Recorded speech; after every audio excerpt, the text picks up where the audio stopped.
লিটনের out of form, অনেকগুলো ম্যাচই তাকে আমরা হোয়াইট বল ক্রিকেটে সুযোগ দিয়েছি। তার প্রতি অনেক সময় ঠিক আস্থার জায়গা থেকে দলে সিলেক্ট হয়। সেই জায়গাটা আমার মনে হয় যে এই মুহূর্তে তিনি সেই অবস্থানে নেই। আউটের প্যাটার্নগুলো অনেকটা একই রকম। সাকিবকে দলে না রাখার কারণটা কি? আমরা একটু শুনছিলাম যে সাকিব নিজ থেকে নামটা প্রত্যাহার করছে, এরকম শুনছিলাম। তো আসলে সাকিবের ক্ষেত্রে তাকে দলে রাখছেন না রাখার কারণটা আসলে কি ছিল? আপনারা সবাই অবহিত আছেন যে সাকিবের বোলিং অ্যাকশন নিয়ে, তার বৈধ বোলিং অ্যাকশন নিয়ে যে সমস্যাটা তিনি আছেন সেটার থেকে উত্তরণের জন্য তিনি পরীক্ষায় অবতীর্ণ হয়েছিলেন, টেস্ট দিয়েছিলেন এবং টেস্টের রেজাল্টটা খুব আনফর্চুনেটলি নেগেটিভ হওয়ার কারণে তিনি এখন ক্রিকেট শুধু একজন ব্যাটসম্যান হিসেবেই খেলতে পারবেন। সো সিলেকশন প্রসেসে সাকিব আল হাসানের অবস্থানটা ছিল একজন ব্যাটসম্যান হিসেবেই আমাদের কাছে, এবং আমাদের এই দলে আসলে টিম কম্বিনেশনটা সাজাতে গিয়ে শুধু ব্যাটসম্যান হিসেবে তাকে আমরা এই 15 জনে অ্যাকোমোডেট করতে পারিনি। যদি লিটন কেন না, এটা যদি একটা ব্যাখ্যা যদি আপনার কাছে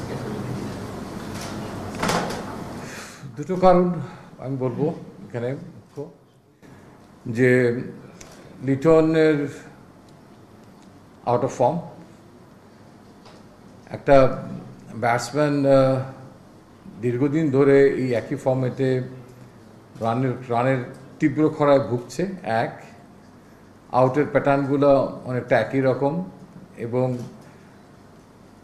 ক্রিকেটের প্রত্যেকটা ফর্মেটেই প্রত্যেকটা ফর্ম বলতে বলছি হোয়াইট বলের একটা পাওয়ার প্লেতে যে অ্যাডভান্টেজটা নেওয়ার দরকার, সেখানে আপনি দেখবেন ওয়েস্ট ইন্ডিজে যেখানে আমরা 300-র কাছাকাছি রান করেছি, 300-র উপরেও এক ম্যাচে রান করেছি, স্ট্রাইক রেট দেখেন, ক্রিজ অকুপাই করতে পারছে না, প্রেশার চলে আসছে স্ট্রাইক রেট নিয়ে তার পার্টনারের উপর। Number 3 is getting exposed. তো সেই সমস্ত কারণে আমরা তাকে তারপরও অনেক আস্থায় রেখেছিলাম। অনেকগুলো ম্যাচই তাকে আমরা হোয়াইট বল ক্রিকেটে সুযোগ দিয়েছি।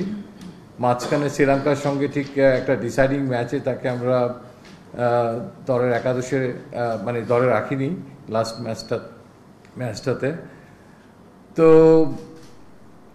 ঠিক আস্থার জায়গাটা অনেক সময় একটা ব্যাটসম্যান আউট অফ ফর্ম থাকলেও যখন তার প্রতি অনেক সময় ঠিক আস্থার জায়গা থেকে দলে সিলেক্ট হয়, সেই জায়গাটা আমার মনে হয় যে এই মুহূর্তে তিনি সেই অবস্থানে নেই।